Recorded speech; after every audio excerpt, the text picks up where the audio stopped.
بەڵێ مەسەلەی لێک نزیک بوونەوەی گۆڕان و یەکێتی من وای دەبینم کەگەر دیسام گەڕێەوە سەر مێژوو ململانەی دەسەڵات لە بینی هەموو حیزبەکان مەوجود بووە. هەمان شێوازی یاری دەسەڵاتە ئەجا لە ئاستێکی بچووکتر بیان لە ئاستێکی گەورەتری تەواوی سەرتاسەری بێ. ئەگەر بگەڕێەوە سەر پێش زروفی دروستبوونی بزوتنەوەی گۆڕان دیسانەوە لە ناو یەکێتی چەند باڵ هەبوو چەند ڕێکخراو هەبوو کەوا دیسان ململانەی دەسەڵات بوو لە بینیان. یعنی دەگەڕێەوە سەر کابینەی یەکەم بۆچی لادرا کابینەی دووەم بۆ چۆن هاتەکایەوە کوتلەیەک لە کوتلەکان دەسەڵاتی پێویست بوو دەسەڵاتی دەویست بۆ خۆی و کوتلەکەی و بۆ کادرەکانی جایتر ئەو ململانەیە ناوێچێتی هەر هەبووە بەڵام کوتلەیەک لە کوتلە زەقەکانی ناوێچێتی سەیری کرد هەروە کات دەڕوا زەمن دەڕوا دەسەڵاتیش ناکەوتە دەست ئەو ململانەیە ئەوجا ئەو دەسەڵاتە تەبعاً ئەو چی لێ دەکات لە دەسەڵات خۆی زانێ ئەگەر دەسەڵاتەکەی بۆ چاکسازیە ڕەنگە بەناوی چاکسازی داوای دەسەڵاتەکە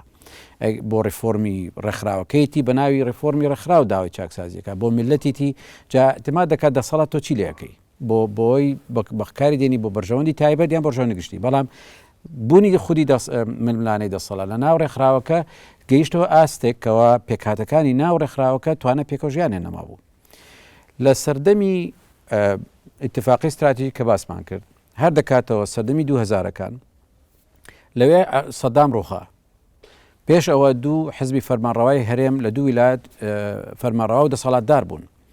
دوایی کە ڕوخانی سەدام بڵین دەرفەتێکی نوێی هێنا دەستورێکی دیموکراسی لە عێراق تەبەن ناکرا ئەو وەختە هەمومان کە چوین لە ساڵی 2005 سێ انتخابات کرا سێ جار دەنگدرا دەستوری عێراقی تەبەنی کرا ئێمەش ئاواتمان ئەوە بووکەوە لە عێراقدا عێراق تە دیموکراسی و ئێمەش وڵاتێکی فێدرالی بین نەتیجە گەیشتە ئەو ئاستی کە هەمومان لە مەشاعرێکدا بووین کە لە مستەقبەلی دووردا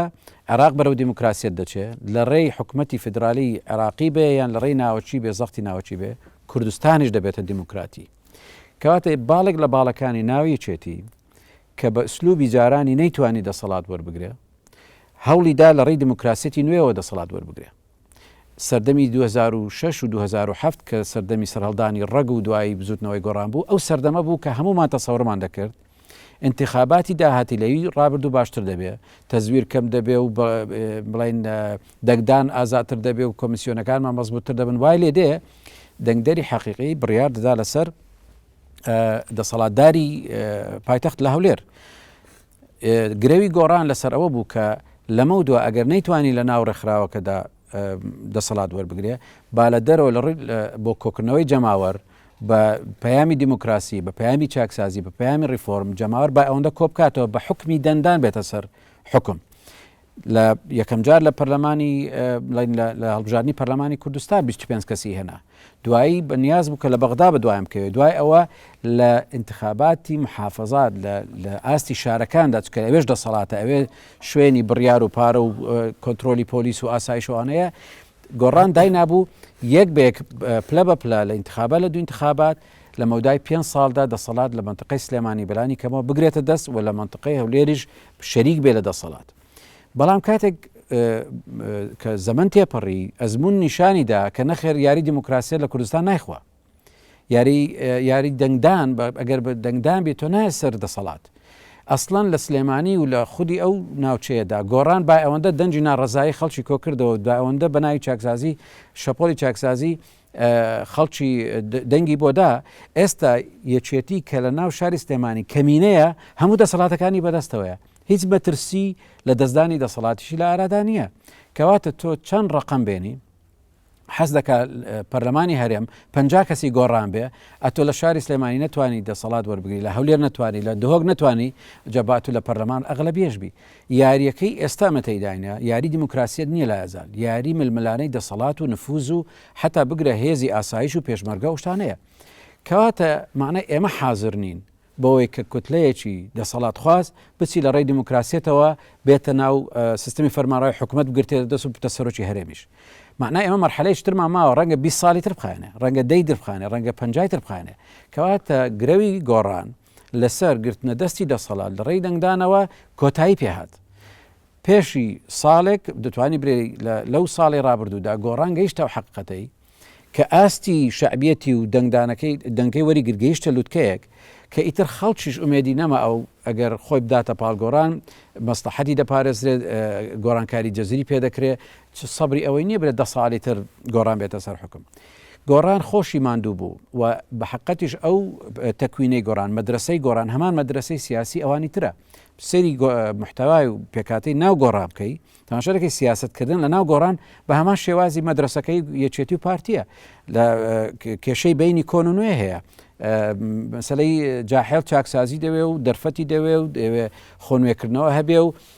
حزبەکە بتە حزبی مستەقبل کاتێک ئەوەی کە دەسەڵاتدار و بڕیاردەرە هەر هەمان ئەو پێشمەرگانانە کە پێشمەرگە دێڕینەکانن کە کاتی خۆی چێتی بوونە جا لێرە وەختێک کە خەڵکی دەنگدەریش بۆی دەرکەوت و خۆشیان لە گۆڕان بۆیان دەرکەوت کە ئیتر هەتا ئێران هێناوە بە سەرکەوتویی لەوە زیاتر پێیان ناکرێ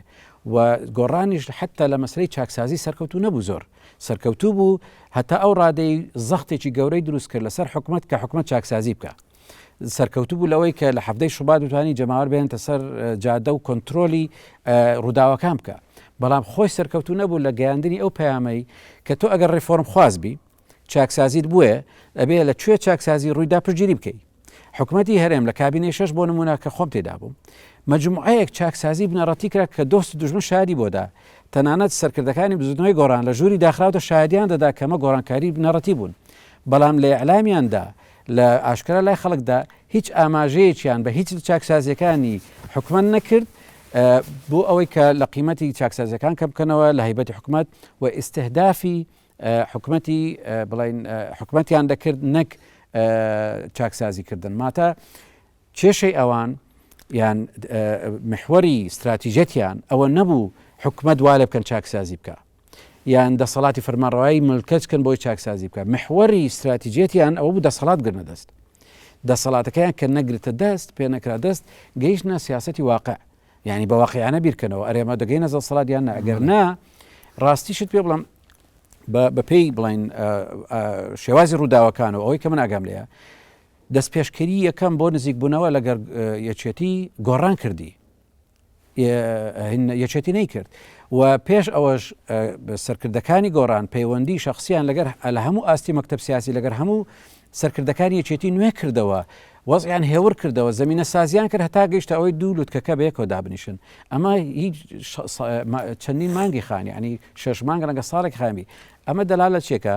لەوەی کە مەرحلەیەکی نوێ هاتەکایەوە لە ململانەی دەسەڵات لە بینی سەرکردەکانی گۆڕان کە هەتا دوێنە سەرکردە یەکێتی بوون ئەوە سەرکردەکانی یەکێتی خۆشی لە مستەقبەلی نزیک لە مەسلحەتی خۆیدا دەبینێ کە ئەو نزیک بوونەوە سەرکەوێ گۆڕان دوودڵە قەلقە لەلایەکەوە پێویستی بەو اتفاقیەیە بەڵام لە مەودای دووردا ترسی ئەوە هەیە جەماوەرەکەی لەدەستێ جا لێرەدا ڕەنگە یەکێتی استیفادە لە مەرحەلەی ئێستا بکە بەوەی وەزع هێور دەبتەوە خەڵک ماندووە پاشان جەماوەرەکەی خۆی نیگەرانە بۆی اتجاهی ڕۆتی ڕووداوەکان بەرەو چێدەتی بەس لێرەدا هەردوو حزبیش چاویان بڕیوەتە انتخاباتی داهاتوو ئێستا ناتوانانی پێشبینی لەوە بکەی ئایا هەردووچیان بە یەک لیستدا دەبەزن تێکەڵ دەبنەوە ویان دوو لیستی جیاوازن لە کاتی انتخابات دەکەونە ملی یەکتر خۆ دووریژ نییە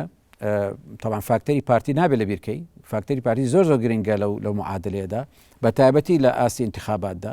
سەر دەکەی یاریەکە معادلەیەکی نوێ و قانونێکی نوێ بەڕێوەی دەبا کە ناتوانن هیچ لایەکیان پێشبین لێ بکەن دوور نییە لە انتخاباتی داهاتوو ئەگەر بە گۆڕان و بە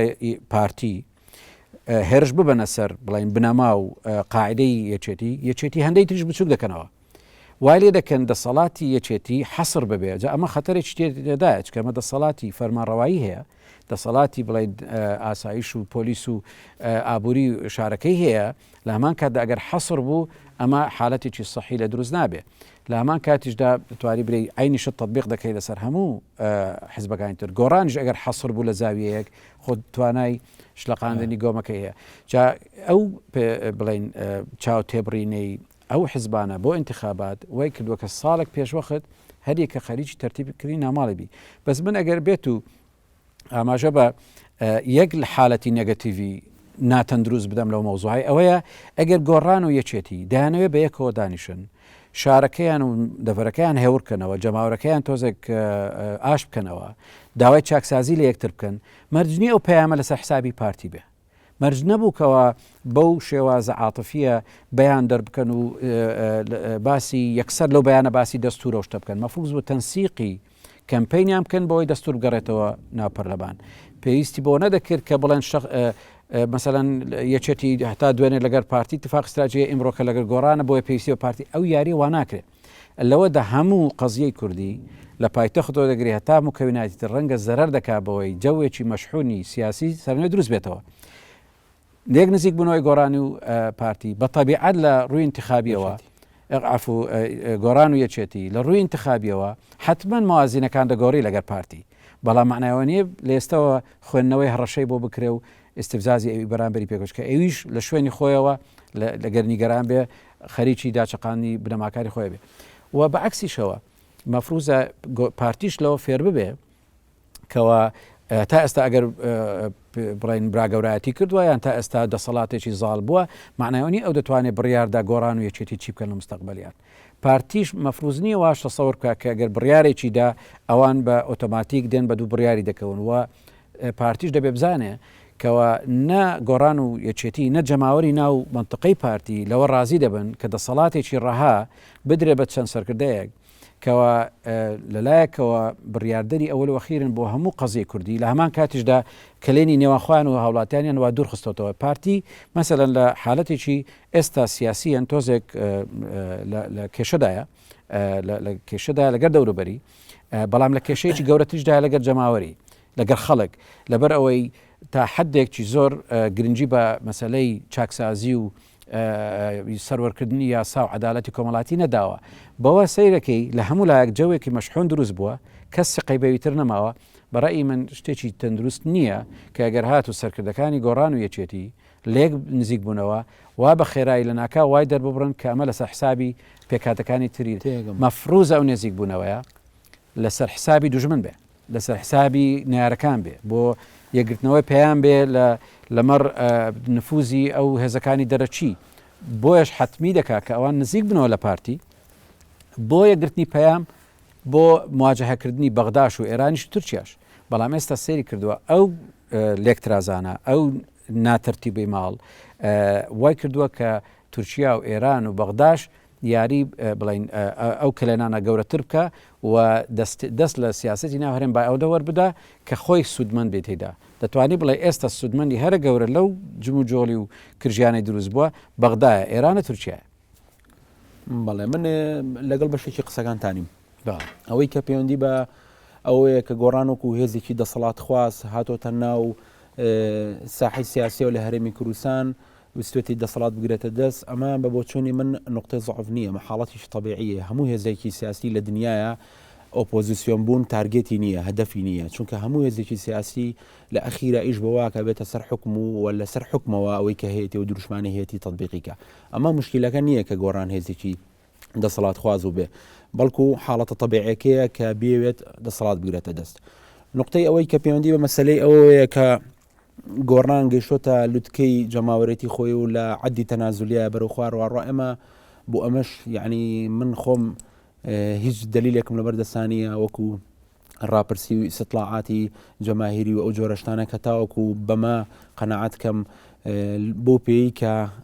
انتخابات بریتە لە امتحانێکی مهم یەکلاکەرەوە بۆ ڕێژەی جەماوەری بوونی هێزێک تا هێزێکی کرد ئێمە جارە لە بەردەم انتخاباتانی لەبەرەوە جارێ ناتوانین ئەو تەخمینە بکەین کە بزانین ئەو هێزە سیاسی ئێستا لە چ دۆخێکە بە بۆچوونی من قسەیەکی ترێک کرد باسیەوەت کرد کە گۆڕان پرۆژەی چاکسازی ناتوانانی ببرێتە پێشەوە بەس تەنها حکومەتی تا ڕادەیەک ناشارکرێکی ناخۆی نەیتوانین کە ئەمەش جۆرێک لە ئیجحافیتە بۆ چۆنی منم تەشخیصە لەبەر ئەوەی ئەم دەستنیشانکردن لەبەر ئەوەی ئێمە جارە بێ پێش هەموو شتێ بگەڕێنەوە بۆ سەبەبەکانی دروستبوونی گۆڕان تۆ سەبەبەکانی دروستبوونی گۆڕانە ڕەبت کردەوە بە هەندێک مەیلی دەسەڵات خوازی هەندێک کوتلەی ناویچێتی کە لە لەحزەیەکە دروشمی دیموکراسیان بەکارهێنا بۆی بتوانن سربەخۆی بوونی خۆیان ڕابگەن و بن بە قوارێکی سیاسی من پێم وایە لەو سەبانەی کە وای کرد بزودنەوەی گۆڕان دروست ببێ بریتی بوو لەو پەلکێشکردنەی کە پارتی یەکێتی بە ئاڕاستی خۆیان کێش کردووە دوای خۆی خست و ئەمە جۆرێک ترازانی لە یەکێتیا دروست کرد هێزێکی ناوێکێتی کە بە ڕکابەرێکی تاریخی پارتی ناسراوە لە ناوێکێتیە ئەم هێزا چیتر قبولی ئەو پەلکێشکردنەی پارتی نەکا کێچێتی بە دوای خۆیان بردو بووە ئەو درزە ڕوویە یعنی ئەساسی درزەکە ئەوەیە کە ئەو هێزەی لە گوئیچێتی جوابەوە کە متەمەستیلە بەرجەستە بۆ لە گۆڕانە ئەساسن ئەو هێزا پرۆژەی ڕکابەراتیکردنی پارتیەڵ گرتووە بە درێژایی تاریخ بۆیە ئەمە ئەبێ لە بەرچاو بگرین بۆ تحلیلکردنی وەسعی ئێسەی گۆڕان ئێستا کە گۆڕان دوایەوەی ماوەیەک دۆستایەتی پارتی کرد بە شێوەیەکی تەکتیکی بۆ لێدانی پارتیەتی ماوەیەک دۆستایەتی پارتی کرد ئەو دۆستایەتیە بە شێوەیەکی تەکتیکی بەکارە نەکۆتایی پیاوە ئێستا هاتۆتە ناو هاتۆتەوە دۆخە تەبیعەکەی هاتۆتەوە بەرگە حەقیقەکەی ئێستا گۆڕان بە ئاشکرا پرۆژەی ڕکابەرایەتی کرد و منافسەکردنی پارتی ئەلان کردوێتەوە و بۆیە لە یەکێتیش نزیک بۆتەوە لەبەر ئەوەی مؤشراتی ئەوە لە یەکێتی ئاشکەبا کە یەکێتیش لە پارتی دوورکەوتێتەوە مەسافەی دووری نێوانی یەکێتی و پارتی یەکسانە بە مەسافەی نزیکبوونەوەی گۆڕان لە هەردووکیان وەختێک ئەو دوانە لە یەک دوورەکەونەوە بە شێوە لە شێوەکان لە ئەیچیان لە گۆڕان نزیکە بێتەوە بۆ لەبەری گۆڕان پێی خۆشە و دوێزە بێکەوە نەبن ئەو پێی وایە یەکێکیان ئەگەر ئەو دوهێزاگەر پێکەوە نەبن ئەتوانێت لە یەکیان نزیک بێتەوە بۆ بچووکردنەوەی لاکەی تریان بۆ ئەمەشیان حاڵەتە پێرفێکتەکە بۆ گۆڕان بریتە لە نزیکبوونەوە لە یەکێتیە کە خۆی بەشێکی تاریخی بۆ لی و ئەمە حاڵەتێکی زۆر چۆنە لی گونجاو بوو بۆ گۆڕان وەختێک بینی کە یەکێتی گەیشتەوە قەناعەتەی کە پارتی شەراکەتکردنی پارتی ناکرێت چونکە ئەمە هەمومان نەزانین ئەم مەیلەی یەکێتی کە ئێستا بۆی دروست بووە کە هەستەکە پارتی شەراکەتی ناکە پەیوەندی بە کۆمەڵێک سیاساتی پارتیەوەیە کە من بە غەڵەت ێزام لە ماوەی چەند ساڵی ڕابردووە سیاسەتێکی تا ڕادەیەک معجرف کە بە شێوەیەکی زۆر وازح براگەورەتی خۆی بەسەرێکێتیان مارەسە کرد کە ئەکرا پارتی هەر براگەورە بێ ینی براگەورەتیشی بکردایە بەڵام ئەمەنە بە شێوەیەکی استعرازی و ئەوانە نەیکردایە کە یەکێتی هەستی پێ بکە چونکە یەکێتی قبولی بوو بەڵام بۆ تاویا قبولی نەکرد کە ئیتر کەشف بوو بۆ ڕێی عام کە پارتی براگەورە و برا بچووکە ینی وەختێک تۆ نایاڵ یەکێتی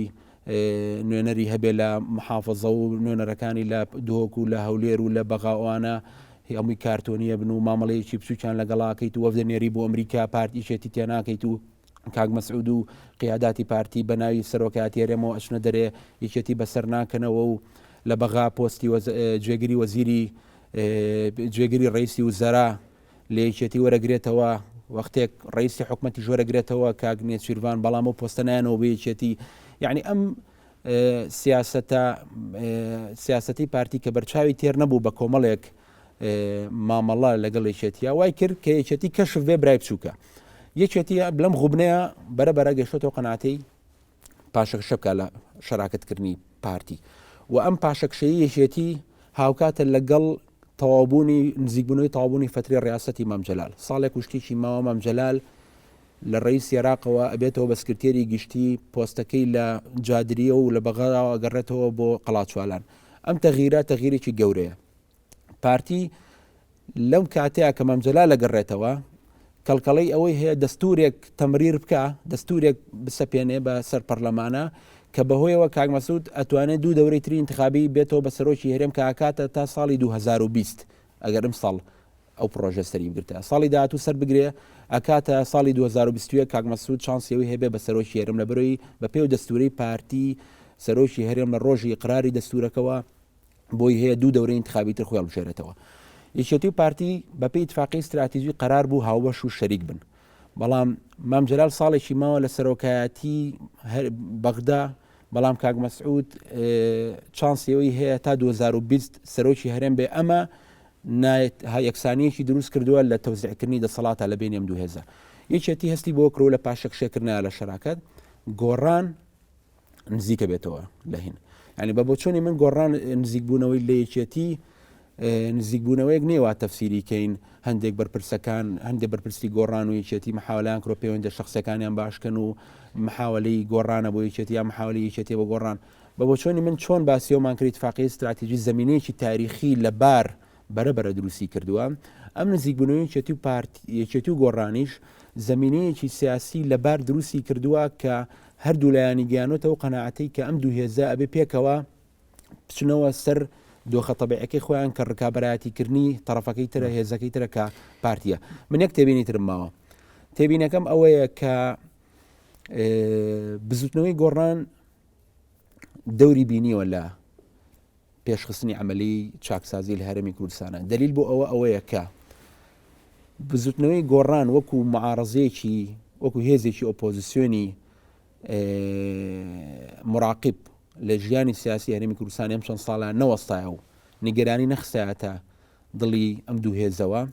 ئەم دوو هێزە ناچار نابوون هەندێک چاکسازی بکەن و لە هەمان کاتە یەکێتی کە ئەترسێ گۆڕان بێ بە بەدیلی لە منطقی خۆیان ناچار نابوو لە ئیتفاقی استراتیژی پەشیمان بێتەوە و یەکێتی برابچووکێتی یەکێتی لە چەند ساڵی ڕابردووە کەشف نابوو ئەگەر گۆڕان تیشکی ئەعلامی نەخسایەتە سەر. لە هەموو حاڵەتێکە بوونی بزوتنەوەی گۆڕان وای کردووە کە ئەگەری گەڕانەوەی دەستور بەقوت بێ، گۆڕینی فەرمانڕەوایی سیستەمی فەرمانڕەوایی هەرێمی کوردستانە لە ڕیاسیەوە بۆ پەرلەمان بێ بە ممکن و تەوزیعی دەور و تەوزیعی ڕۆڵ بە شێوەیە کا بکرێت کە لە خزمەتی دیموکراسیە بێت. من ناسمە سەر قسەکانی پێشم چکە پەشیمانیم لەی، بەڵام دووچە خاڵ لێرە دەمێ ڕۆشنای بخەمە سەر. یەکەمیان خاڵی ئەخیرێت گۆڕان دەتوانی برێ سەرهەڵدانی گۆڕان دەتوانی بێ بە گەورەترین ڕووداوی تاریخی دەژمێرێت بۆ دەوڵەمەندکردنی پرۆسی دیموکراسی.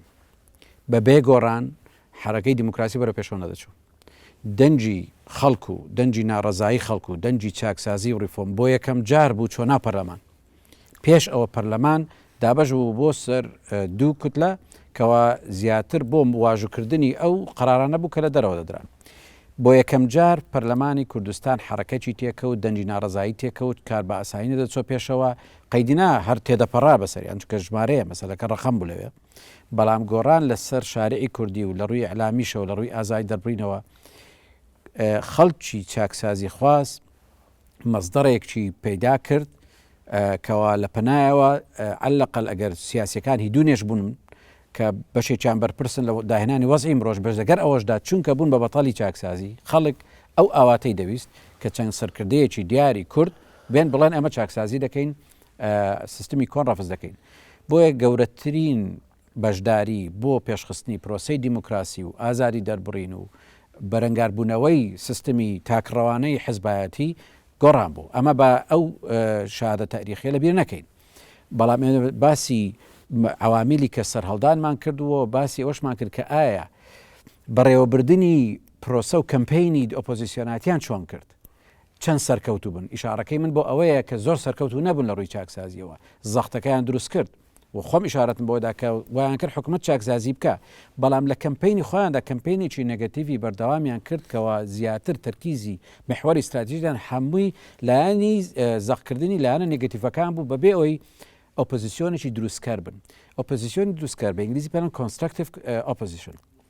یعنی چی؟ تو پێڵێ ئەمە چاکت کرد، ئەمە خراپەت کرد، بەڵام بەرنامەی تۆ سەرکەوتو نییە، من بەرنامەم لە تۆ باشترە. ئەی سلمێنی کە حکوومەتی فەرمانڕەوا بەرنامەکەی سەرکەوتو نییە، چونکە دەرێت چاک و خراپ تێکەڵەکەی و بەبێ بەرنامەکەیتەوە. ئۆپۆزیسیۆنی علمیانە، ئۆپۆزیسیۆنی سەردەمی دیموکراسیانە ئەوەیە کە دەڵێ تۆ خۆ ناتوانم ئینکاری چاکەکەت بکەم، بەڵام خراپەت زیاترە و خراپ و چاک دەکەی بەبێ بەرنامە، من لە تۆ جیاترێکم بۆیە دەنگ بدەن بە من دێم دەسەڵاتەکە باشتر بەڕێدەم. بەڵام گۆڕان وی نەکرد. سەیری کەناڵی کێنینی بکە، سەیری سبەی بکە، سەیر دەکەی لەسەر منوالی ئینکارکردنی چاکسازی حکوومەت و زەقکردنی هین کێشەکان. هەموو کەسی دەزانی حکوومەتی هەرێم گەندەڵیەکی زۆری تێدایە کە کۆنتترۆل نەکراوە، عەدالەتی کۆمەڵاتی نییە، یاسا سەروەر نییە، حکوومەتەکەمان لە دوای میلەتەوەیە. ئەوە خەڵک ئەوە ئەزانێ، بەڵام بزوتنەوەی گۆڕان نەبوو بە ئۆپۆزیسیۆنی دروستکەر، بوو بەو ئۆپۆزیسیۆنی زیاتر چاوی تەرکیزی لەسەر دەسەڵاتە. بەو دەلیلش کەەوە لە حکوومەتی کابینەی شر زیاتر ئیستهدافی یەکێتیش و سەرۆکی حکوومەتی کابینەی کرد زیاد لەوەی کە ئیستهدافی پارتی بکە ویان بڵین بەرنامەکانی. طبعا کە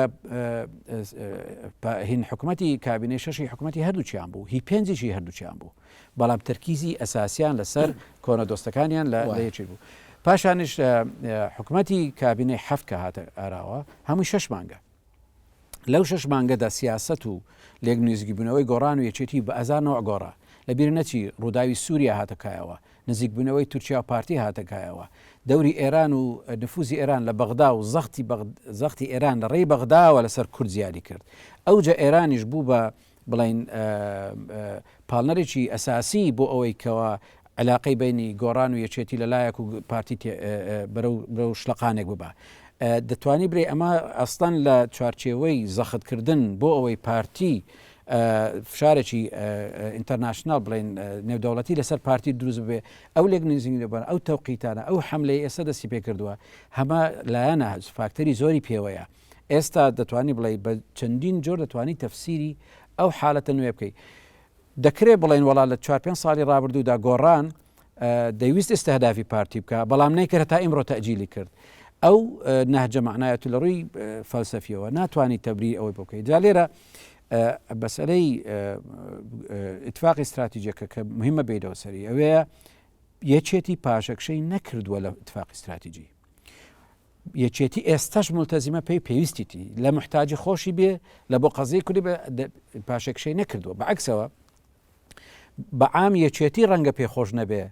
ئەو اتفاق استراتیجی کۆن وەچی خۆی بمێت چکە زەرری زۆری کردووە یەکێتی زەرری زۆری لە اتفاق استراتیجی کرد لە جەماوەرەوە لە چاکسازی نەبوونەوە لە زۆعفیانەوە لە براگچکایەتیانەوە لەگەر پارتی بەڵام قیادەی یەکێتی لوتکەی دەسەڵات ملتەزیمە پێی و بەردەوامیشی دەکە پارتیش لە مەسلحەتی تێ اتفاق استراتیجی بمینێ بۆیە ملتەزیمە پێی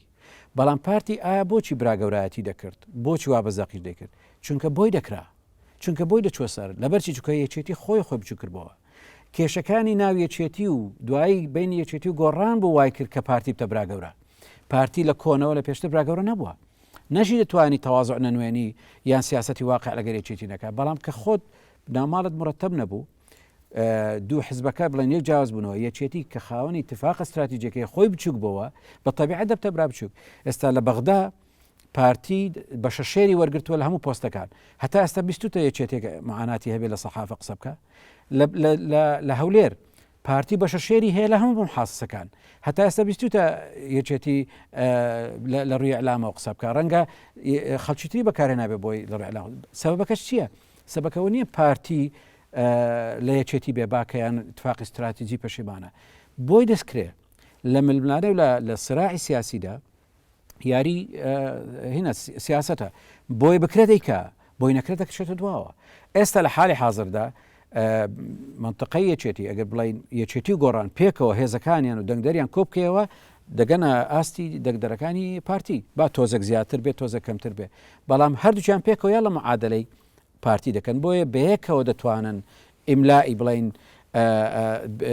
براگەوراتی لەسەر یان هاوبەشێتی یان شەریکاتی پارتی بکەن پارتی ئێستا گەیشتە حدێک لەو 4-5 ساڵی ئەخیری کە کەس بە شەریک دانانێ لەبەرەوەی بەحقەت لە کوردستان کەسنی شریکی هاوتای بێ چونکە لە ڕووی دەسەڵاتی فەرمانڕەوایی پارتی پایتەختی لە دەستە دۆکی لەدەستە ئابوووریەکەی زۆر ڕەوایندی بەقوترە کەواتە کە دەسەڵاتی فەرمانڕەوایەتیت بەقوت بوو دەسەڵاتی ئابووریت بەقوت بوو علاقاتی نێودەوڵەتیشی لەوانتر بەقوتە مەجبور نییە سەرۆکی هەرێم خەڵک یەکێتی بالەگەر خۆی چکە پێی دەکرێت جا لێرەدا کە تۆ ئەو بڵێن وەزعی ململانەی هاوچەشەی پارسەنجی هێزەکانت کە گەیشتە ئەو حەدەی کە لایەنێک بەرز بەوە لایەنەکە بۆی هەیە بۆی دەستە سەرێ بۆیە دەیکا بەڵام کە تۆ ئەو پارسەنگت گەڕاوە ئەویش بیر لە خۆی کاتەوە ئێستا حالی حاضر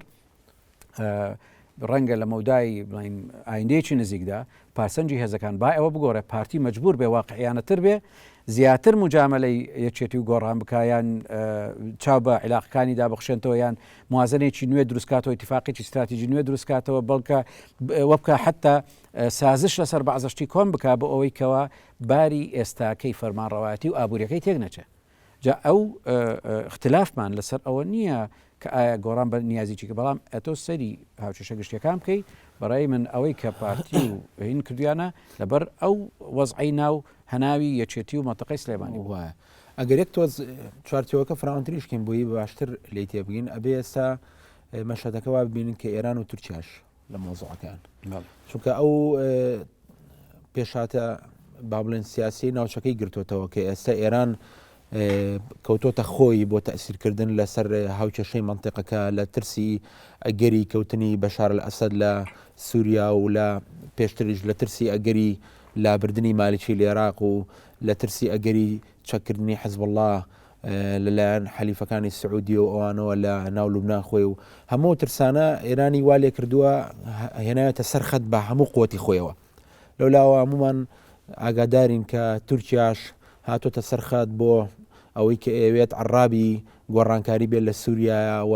پێشتریش هەوڵیە عەرابی گۆڕینی مالیکی بێت لە عێراق و کۆمەڵی کەڵکەڵەی تریشی هەیە ئەمە مەشەدێکی تری لە وەسعەکە دروست کردووە پێویستەکە هەندێک ئەدەواتی تر بەکاربێنین لە خوێندنەوە و تێگەیشتن لە ئەم جەمسەرگیری لە هەرێمی کوردستانی شاهەیە لە ڕاستیە ئێستا ئەوەی کە ئەڵێ پارتی لە مەداری تورکیا ئاخولێتەوە یەکێتی گۆڕانیش لە مەداری ئێران ئاخولێنەوە بەشێکی زۆر لە ڕاستیتەیە لەبەر ئەوەی منطقەکەی ئێمە بە ئاراستەیەکە ڕۆشتووە کە ململانەی سونە و شیعە خەریکە دنیا تەوزیعەکە خەریکە وەزعەکە فەرزە بێت دوای چۆن دوای انتخابات ئەوراق فەرزە بێت جاگرێتەوە دەنگەکان لە یەکتری خەریکە دەنگەکان فەرزە بەسەرەوەی کە چێ لەگەڵ ئێرانە چێ لەگەڵ تورکیایە سروشتی سڕاعەکە وایە کە دوو زلهێز یەکیان سونی یەکیان شیعی یەکیان بە ئیتیجای غەرب یەکیان بە ئیتیجای شەرقە ئێرانە کەوتونەتە سڕاع لەسەر کۆمەڵێک غەنیمە و کۆمەڵێک دەستکەوت وە لەناو ئەو زەمینانەشی کە شەڕی لەسەرەکەن یەکتر کێشکردن لە ئارایە محاولاکەن وەکو چۆن لە قانونی فەزایە ئەو ئەستێرانەی کە کەوکەبیان لە تەنیش خۆیانە تەسیر لە جازبێتیەکەن و بە دەوری خۆیان نایخولێنەوە هەمووی محاولاکە لە شوێنی خۆیەوە هێزە بچووکەکە بێنێتە مەداری خۆیەوە بەداخەوە ئێمە بچووکین لە چاو ئێران و تورکیا هێزە سیاسەکانی ئێمە یعنی بەراوردیانکەی بە ئەو دەوڵەتانە و بە حەجمی اقتصادی و سیاسیان بە شێوەیەکن ناچارین من بەبێەوەی تەبریر بێنەوە بەسمیست تەبریرێنە ناچارین بکەوینە مەدارەتەکانەوە ئێمە ئەوە سەر لە منطقی یەکێتی گۆڕان و یەکێتی ناچارن بەشێ بن لە ئیمتیدادی سیاسەتی ئێرانی لە عێراقا نانەوێ مالیکی بڕوا دەنگیان نەیە دژی ڕۆشنی مالیکی یەکێتی ئامادە بوو ئاز لە تەحالفی استراتیژی بێنە پشتی کردە پارتی بۆ مەسلەی مالیکی پارتی کەوتۆتە مەداری تورکیاوە ناچارە پەکەکە ئۆپراسیۆنێکە کا دژی سەربازی تورکیا ئیدانەیەکە بەڵام هەموو ڕۆژە تورکیا قەسفی سیدەکان و ناوچەینەکانەکە ناتوانێت قسە بکە لەم لاوە کاک مەسعود دان بەوانێک کە تەدریب بە خەڵکی معارزی سووریاکە لە هەرێمی کوردستان دژی گۆڕینی بەشار ئەسەد لێرەوە یەکێتی گۆڕان دژی ئەو هینەن و ئێرانەکانە بینن لەولاوە بەغا بۆ بە جوسرێکی جەوی بۆ پەڕینەوەی یارمەتی بۆ هین لەم جەوەیە هین ڕوویاوە یعنی یەکتر کێشکردنێک ڕوویاوە کە پارتی بۆ ئاراسایە کەوت و یەکێتی گۆڕانیش تا ڕادێک بە مەڕاستەیە کەوتون ئێوەی کە بەلای منەوە سەرنجڕاکێشە مۆزوعەکە ئەم بەلایەکە کەوتنەی کە تا ڕادەیەک ڕوویا تاواتیش ساغ نەبووتەوە بەس بڵێن ئاماژەکانی لە ئارایە ئەم وەزع داخلی ئێمە بەرەو چۆوە بە ئێستا کە سەیرێکی لە دوورەوەکو مراقیبێک سەیرەکەی ئەو ئاراسەی پارتی گرتوێتی مستەقبەلی ترە لەو ئاراسەی یەکێتی و گۆڕان سەیرێکی پارتی لە ئەنگری معسکەری غەر بەگرێ و دنیا لە ئاخیرا بۆ غەربە و دنیا لە ئاخیرا بۆ بەرژەوەندەکانی خۆر ئاوا و ئەو زلهێزانەیە لەم لاشۆ سەیری معسکەری ئێرانیە کە هێستەکەی مەسەلەی ڕۆشنی بەشار وەقتە هەرەکەوێ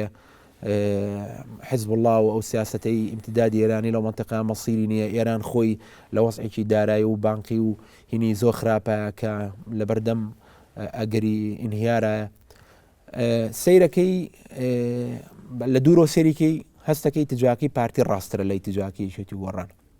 بەسکەیتە ناوە وردێکیتەوە سێرەکەی بە تەواتی ئیشەکەوانیە بۆ منە پارتی و تجایی گرتوێتی کە ڕووی لە غەرب کردووە لە بینی خۆی و غەربە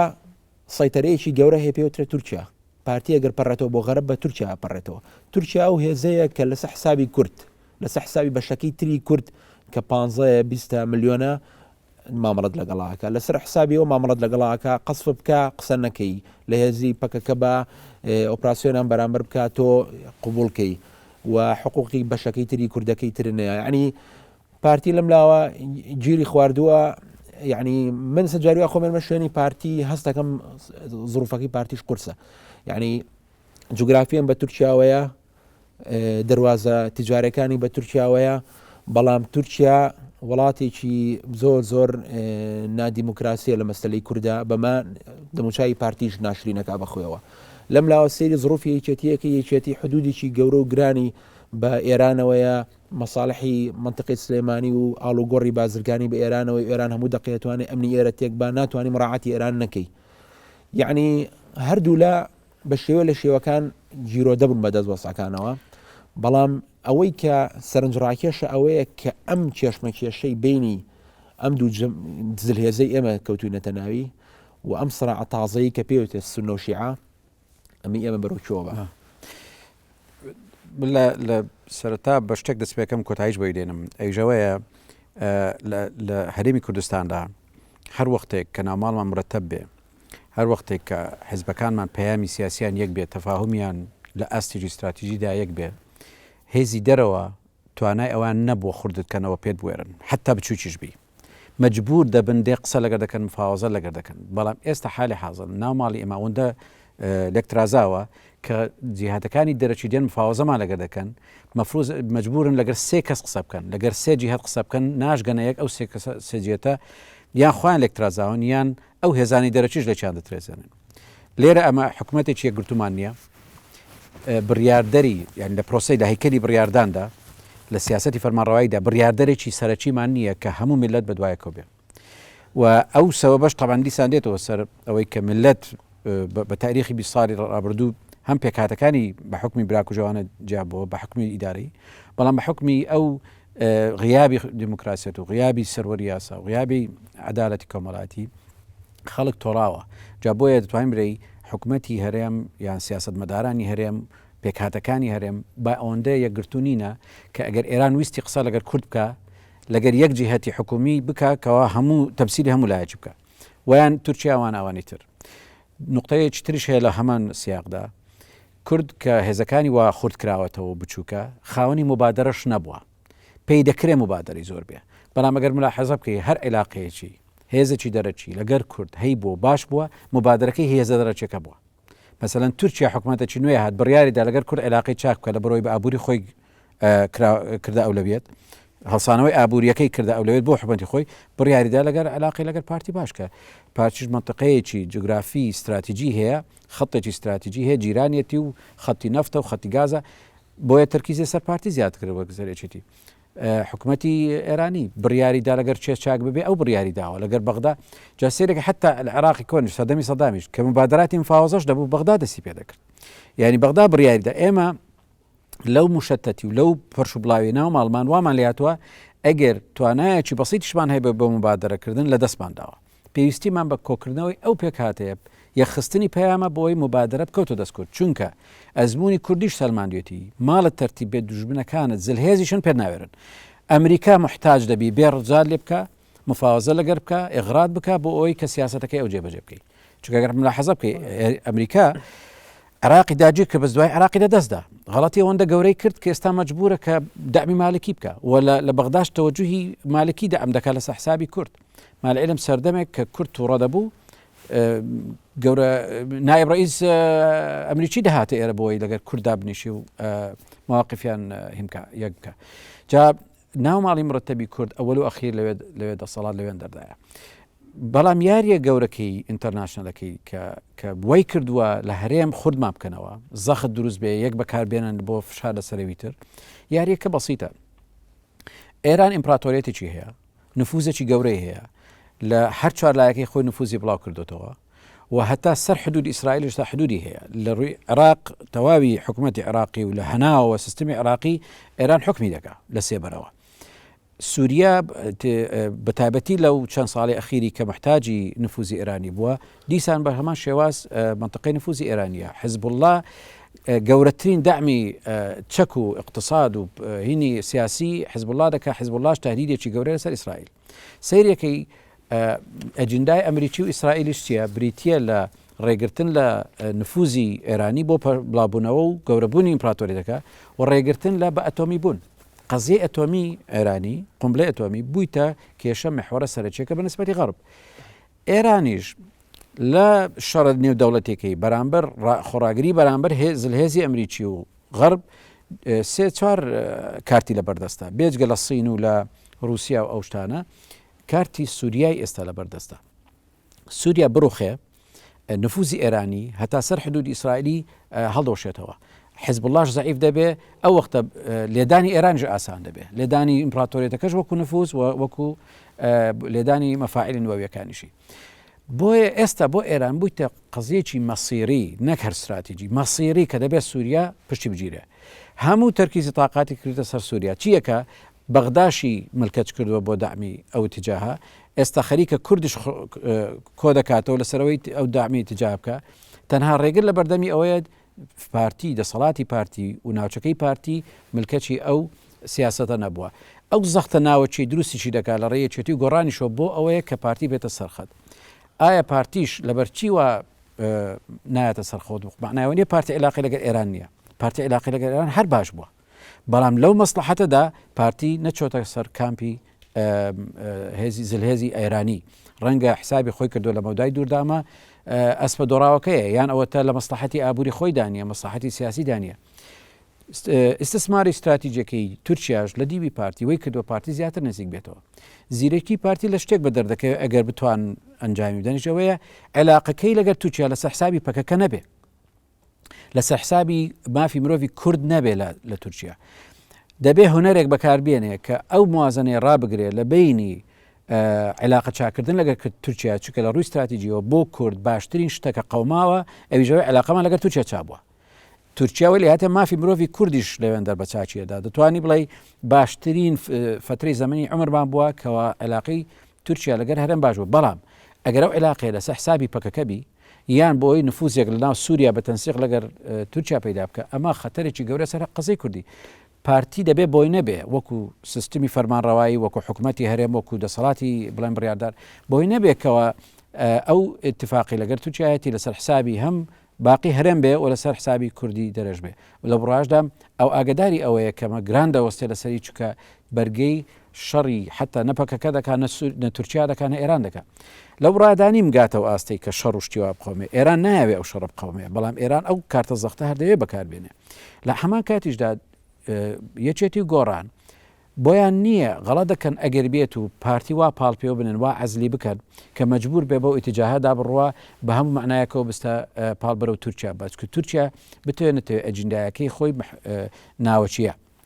پاشانش ئەوڕۆ ئەو حکوومەتە لە خوانە سبینە ڕەنگە ڕاستڕەوەیەک بێتە یان جونتا بێتەوە حکم ئەوە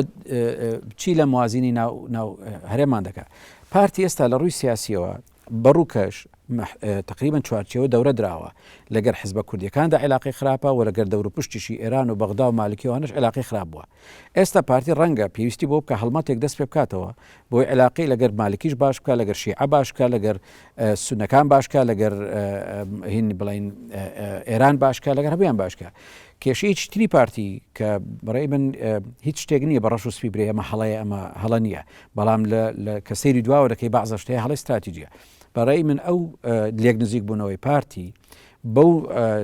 بڵین حەماسەوە لەگەر عێراقیە و لەگەر سونەکان زەریبەی زۆری تێکەوت. ئەمانە ئەسپێکی دۆڕاون. ئێمە کورد هەموو مەسیری خۆمان ڕەت بکەین بە عێراقیە چیمان دەست ناکەوی لێ چکە عێراقی خۆی ئێستا خورد بۆتەوە مالکی بەکاریان دێنێ. ئێمە نابێت لەگەر سونە عێلاقمان خراپ بێ. منطقەی هاوسەیەتی ناوچەی دەسەڵاتی پارتی لەگەر مووسڵ زۆر نزیکن، مووسڵ زۆر مهمە بۆ ئێمە. ئەو منطقەی سونیە زۆر مهمە نابێت تێکچی، بەڵام معناوە نیە تۆ هەموو عێراق و هەموو شیعە و هەموو ئێران و هەموو بەلایەکەوە دابنەی عێراقی و سونە و تورکیا بەلایەکی دابنێ. ئێمە کوردستان با ئەوەندە بچووکە کەوا دەسەڵاتی شەڕکردنی هەموو لایەنێکی نییە و مبادرەکەش ئێستا لەبەر نامڕەتەبی ناو ماڵمان لە دەستمان نەماوە بە تەرتیبی ماڵ بە یەکگرتنی خیتاب بە نەرمونیانی بە مساوامەی ناوەچی سازشکردن لەگەر برا بەڵام یەکگرتن بەرامبەر دوژمن وا لێ دەکات کە ئێرانیش بێ حسابی پارتنەرێکت بۆ بکانە حسابی بچووکێک تورکیا ناتوانێت لە خۆی ڕابینێت تۆ بەکاربینێ دژی کوردی تورکیا خۆ بە دووری مەزانە ئەگەر بێت و ئاگامە لە خۆمان نەبی پەکەکەش و کوردی بڵێ باکوور با ئەوەندە لێمان نیگەران بن ڕەنگە مەدێکی دژ بە ئێمە دروست ببێ. ئەو مەدە ئێستا لە عێراق دروست بووە، ئێستا مەدێکی زۆر بە قووەت لە دژی کورد دروست بووە لە نەتیجەی ئەو شەش مانگەی ڕابردوو کە ئەو سراعی بینی کورد و بینی مالکی ڕوویدا. مالکیش لە وڵاتی خۆی استفادەی لێ کرد. ئەو کێشەی کە گرژێ لەگەر کورد لێ پێدا بوو دەنجی بۆ زیاد کردووە. ئێستا انتخابات بکرێ مالکی دەیباتەوە. لە شەرشارعی کوردی ئێستا خەڵک هەر دەباتە سەر کورد و ناوی جێ لە ناوی کورد بێ و پرسیار دەخەنە سەر حتا سەتا حەفدەکەی کە بە کورد دەدرێت. ئەمە زەریبەیەکی گەورەیە بەڵام ڕەنگە لە هەندێک لایانی تر پشتی پۆزتیڤ لە پەیدابی بەس دەبێت دیسانەوە دێمەوە سەر و خاڵی پارتی بێ گۆڕان بێ چێتی بێ ئەگەر بێتکەوە ئەو نەرمی نەکەنەوە سازش نەکەن اتفاقەکانیان پێدا نەچنەوە هەندێکیش خەڵکی هەرێم ئاش نەکەنەوە چاکسازی دەست پێ نەکەن هاوڵاتی لە خۆیان ڕازی نەکەن پەیامیان بنەمای پنامیان یەک نەبێ ئێمە ئەوە ئۆڕێدی ینی بەبێەوەی ئاگاشمان لە خۆمان بی خورتکراینەوە مبادرە دەستمان نەماوە بەڵام ئەمەل زۆرە دەرفەت زۆر لە بەردەماوەش گۆڕانکاری نوێ دەقەومێ تەنسیقی بینی ئەو سەرکردانە بە تەواضوعەوە زۆر زەروری ترە لە هەموو کاتێکی ڕابردوو. ئەگەر تەماشای تاریخی 40 ساڵی ڕابردوو بکەی هەموو ڕووداوەکانی کوردستان توانی تەفسیرکەی لەسەر ململانەی سراعی بینی دوو لوتکەی پارتیویەچێتی ئەو زمانە نابێ بمێنە چونکە زمانێک کە ئێمە پێویستیمان بە یەکگرتنەوەی ئەوانەیە لە هەناوەوە بۆ مواجهەکردنی خەتەری دەرەچی. من لەگەڵ قسەکانی جەنابتان ئەم دۆخی ئێستا کە هەیە توانین بەشێکی گشتی بڵێن دۆخێکی خراپە ئەگەری بەرێککەوتنی مەساڵحی گەورە لە ئارایە لە بینی تورکیا و ئێران و منتیقانە ینی ئەمە لەوانێ لەو بێنا بپلیشینەوە اقتصادی هەرێمی کوردستان لە بەردەم مەترسی پاشەکشەیە کۆمەڵێک ئەگەری خراپ لە ئارایە هەیە کە ئەگەر بتوانین خۆمانی لێ لابین زۆر باشە بەچی خۆمانی لەلایەن بۆی کە جەناب باسێکم منی ژەمان ڕام هەیە کە خطابێکی مشتەرەک دروستکرێ ئەگێ بوونی خەتەرەکانی دەرەوە کەەوە قاعدەیەکی بەحساب مەفروزە قاعدەیەکی طبیعی بێ بەشێکە لە قاعدەی طبیعە ترسێ دەرەکیەکان وا بکە تەحالفاتی ناوخۆیی دروست ببێ باوەشکەم بە یەکتریا لە بەری مەترسی خارجی هەیە بەڵام من بەلامەوە سەیرە عادەتەن مەترسیەکانی دەرەوە ئەو نەزەڕێ بۆ کوڕ ڕاست نییە مەترسیەکانی دەرەوە باوەش پیاکردنی داخلی دروست ناکە بەعکسەوە کوردیش تۆزیعەکە بەسەر سەرچاوەکانی هەڕەشەکانە بەڵام مەفرۆزە و قانونی طبیعیە لەسەر کورد ئیش بکایت لە شوێنێکە مەترسی دەرەوە وا بکە کە کورد لە ناوەوە بیلەوە بکەنەوە کە یەکتری ڕازیکەن لە هەموو شتێ مهمتر خەڵک لە خۆیان ڕازیکەن چونکە ڕازیکردنی خەڵک پشتێکی زۆر مهمە بۆەوەی کە تۆ قەرارتدا ئاوات کرد هەموو خەڵک لە پشتەوە بێ کە قەرارێکتدا خەڵک بە دواتە بێ و کە قەرارێکتدا یەکەم کەس خەڵکەکەی خۆ دژە نەبن کە شاڵی شەڕەکەم لەگەڵ بەغایە خەڵک گاڵتەی لێنەیە کە ئەڵی بەگشت دراوسەیەک ماچمیا هینە خەڵک پێ حسابیەوە نەکا کە تۆیی بەدار و بەدبەردا ئەبێ هین دروستکرێ ڕێی عام دروستکردنی ڕێی عامیش خۆمان زانین پرۆسەیەکە بە هین ئاڕوا بە چاکسازی و بە ئاشکردنەوەی خەڵکو و بە عەدالەتی کۆمەڵاتی بۆیە کە پێما بێک و تۆش باسەکە ڕێگا ڕاستەکە بریتە لە ئەو دەورە دەمیەوەی لە هەرێمی کوردستانە ئەو سوڕخێنەی کابێ حکومەتی هەرێم و یەکێتی و پارتی و گۆڕان و هەموو هێزەکان بیلەوە بکەنەوە کە بیدایەتی ئەم نقطەیە بیدایەتی ئەم بەرەنگاربوونەوەی ئەم مەترسیانە ڕەنگە لە سەرەتای هینێکەوە دەست پێ بکات لە مامەڵەکردن لەگەڵ مخالفەیەکی بچووک لە دایرەیەکی چۆرە ناحەیەکەوە دەست پێ بکات. ئەگەر آخر سەبوون پەیامین ئەوەیە سەریە و هەموو هەوکێشە معادلە معقدانە بکە ئەگەر بێت و بە هونەرێکی زانستیانەی سیاسی معاملەی لەگەر بکەی کورد بیرکەرەوەی هەبی بەردەوام کەوا نەخشە ڕێگایەکی تەعاملکردن لەگە دەوروبەر بکە هیچ ڕێگر نییە بڵین لەوەی کە لە ناوە با ململانەی سیاسی بەردەوام بێ ململانەی انتخاباتە ململانەیەکی تەندروستە کێشە و مەساڵح و شتیوا دائیمەن ململانەتیدایە بەڵام ئەو حیزبانە لە خەتەری لە دەستدانی دەسەڵات نابن ئەگەر بێت و سیستەمی دیموکراسی دروستکەن دروستبوونی دیموکراسیەت خەتەرێک نییە لەسەر دەسەڵاتی هیچ کام لەو سەرکردانی ئیمڕۆلە چونکە بتوێنێتەوە ئەوانە بەشێکن لەو میلەتە ئەوانش لەمەر خەڵکی وەکوان سەرەڵداتەوە جا لێرە مەسئولیەتی چاکردنی وەزع مەسئولیەتی تەبابوون و تێکەڵکردنەوەی پەیام مەسئولیەتکردنی داهێنانی ئەو کەشە نوێیە لە ئەستۆی سەرکردەکانە لە ئاسی سەرکردەکانیشەوە لە ئەستۆی لوتکەی دەسەڵاتی هەرسێ حیزب هەر چوار حیزب و حیزبانەیە بۆیە هەموو ئۆباڵی ئەو زەریبانەی کە لە سیاسەتی کوردی بەبەر کورد دەکەون دەکرێت بخرێتەوە ئەستۆی ئەوان ئێستا هیچ تەخیر نین لەوەی کە جەوێکی نوێ دروستکەین لەوەی کەەوە دایالۆگێک دیبیتێک بیرکردنەوەیەک اتفاقێک هەبێ شەرت نییە اتفاقی لەسەرەوەی کە ئەمە جیاوازینیان نا ئەمە جیاوازی کار دەبێ بمینە بۆ دیموکراسیەت باشە بەڵام اتفاق لەسەر خەتە سوورەکان ڕاستە اتفاق لەسەر بەرژەوەندی گشتی هەرێم بکرێ کە زاڵ بکرێ بەسەر بەرژەوەندی تایبەت ئەو خەتە سوورەش شوێنەکەی زۆر بەرزایانی لە ژێرەوە ئەنوا ئەشکال مەساڵح دەتوانێت منوڵانی خۆی بەردەوام کە بەڵام لە ئاستی دوودکەدا مەسلحەتی وڵاتمان نەکەین بە قوربانی مەسلحەتی یان تاکە حزب یان بەرژەوەندی تایبەت ڕاستە